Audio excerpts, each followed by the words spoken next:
ನಮಸ್ಕಾರ ವೀಕ್ಷಕರೇ, ನಿಮಗೆಲ್ಲರಿಗೂ ನನ್ನ ಯೂಟ್ಯೂಬ್ ಚಾನಲ್ಗೆ ಸ್ವಾಗತ. ನಿನ್ನೊಲವಿನ ಆಸರೆಯಲ್ಲಿ ಭಾಗ 74ರ ಪ್ರೋಮೋ. ಸ್ವೀಟ್ ಬಡಿಸುತ್ತಾ ಬಂದಾಗ ಅಲೋಕ್ ತಂಗಿಯ ಎಲೆಗೆ ಇನ್ನೂ 2 ಪೀಸ್ ಸ್ವೀಟ್ ಹಾಕಿ ಎಂದು ಹೇಳಿದಾಗ ಬಡಿಸುವವರು ಮತ್ತೆ ಹಿಂದಕ್ಕೆ ಬಂದಿದ್ದರು. ಅವರು ಅವಳ ಎಲೆಗೆ ಸ್ವೀಟ್ ಬಡಿಸ ಹೊರಟಾಗ ತಕ್ಷಣವೇ ಅವಳು ಕನಸಲ್ಲೂ ಊಹಿಸಿರದ ಘಟನೆ ನಡೆಯುತ್ತದೆ. ಈಗ ಸನ್ನಿಧಿಗೆ ಖುಷಿಯೋ ಖುಷಿ. ವೆಲ್ ಡನ್ ವೇದಾಂತ್ ಎಂದವಳು ಬಿದ್ದು ಬಿದ್ದು ನಗಲಾರಂಭಿಸಿದಳು. ಹಾಗೆ ಆಗಬೇಕು, ನೀನು ಅಳಬೇಕು, ನಾನು ನಗಬೇಕು. ಈಗ ನಿನ್ನದು ಅಳುವ ಸರದಿ, ನನ್ನದು ನಗುವ ಸರದಿ ಎಂದು ಹೇಳಿದ ಸನ್ನಿಧಿ ಇಂದು ಎಷ್ಟು ನಕ್ಕಿದ್ದಾಳೆಂದರೆ ನಕ್ಕು ನಕ್ಕು ಅವಳ ಕಣ್ಣಲ್ಲಿ ಮೂಗಲ್ಲಿ ನೀರು ಬರಲಾರಂಭಿಸಿತ್ತು.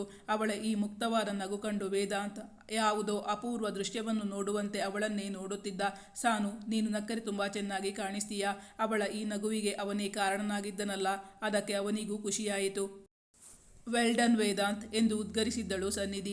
ಇವರು ಊಟ ಮಾಡಿ ಕೈ ತೊಳೆದು ಬಂದಾಗ ಕೆಲಸದವರಿಗೆಲ್ಲರಿಗೂ ಕೊಡಲೆಂದು ಮಾಡಲಾಗಿದ್ದ ಗಿಫ್ಟ್ ಪ್ಯಾಕ್ಗಳನ್ನು ಟೇಬಲ್ ಮೇಲೆ ರೆಡಿಯಾಗಿ ಇಡಲಾಗಿತ್ತು. ಪ್ರತಿ ವರ್ಷದಂತೆ ಇಂದು ತಮ್ಮ ಮಗನ ಕೈಯಲ್ಲಿ ಎಲ್ಲರಿಗೂ ಆ ಪ್ಯಾಕೆಟ್ಗಳನ್ನು ಕೊಡಿಸಿದ್ದರು ವಿಶ್ವನಾಥ್. ಅಷ್ಟರಲ್ಲಿ ಜಯರಾಮ್ ಅವರು, ನಾವಿನ್ನು ಹೊರಡ್ತೀವಿ, ನಿನ್ನ ಬ್ಯಾಗ್ ಎಲ್ಲಿದೆ ಸಾನು, ತಗೊಂಡ್ಬಾ, ನಾವು ಮನೆಗೆ ಹೊರಡೋಣ.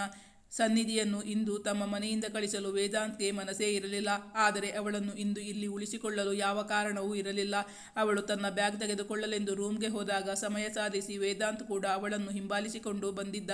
ಸಾನು, ನೀನು ಏನೋ ಬಿಟ್ಬಿಟ್ಟು ಹೋಗ್ತಾ ಇದ್ದೀಯಾ ಎಂದು ವೇದಾಂತ್ ಹೇಳಿದಾಗ, ನಾನಾ ಏನು ಬಿಟ್ಟು ಹೋಗ್ತಾ ಇದ್ದೀನಿ, ನೆನಪಾಗ್ತಾ ಇಲ್ವೇ? ಹಾಗೇನಾದರೂ ಇದ್ರೆ ಅದನ್ನು ನಿನ್ನ ಹತ್ತಿರ ಇಟ್ಕೋ, ಅದನ್ನು ಜೋಪಾನವಾಗಿ ನೋಡ್ಕೋ, ಅವನನ್ನೇ ನೋಡುತ್ತಾ ನಸುನಗೆ ಬೀರಿ ಹೇಳಿದಳು ಸನ್ನಿಧಿ.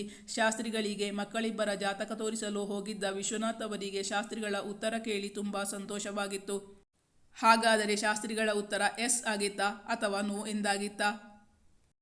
ಹಾಗಾದರೆ ವಿಶ್ವನಾಥ್ ಅವರಿಗೆ ಸನ್ನಿಧಿ ಮತ್ತು ವೇದಾಂತ್ ಮದುವೆಯಾಗುವುದು ಇಷ್ಟವಿರಲಿಲ್ಲವೇ? ಅಥವಾ ಅದು ಜಯರಾಮ್ ಅವರ ತಪ್ಪು ಗ್ರಹಿಕೆಯೇ? ಮುಂದಿನ ಸಂಚಿಕೆಯಲ್ಲಿ ನಿರೀಕ್ಷಿಸಿ. Thank you for watching.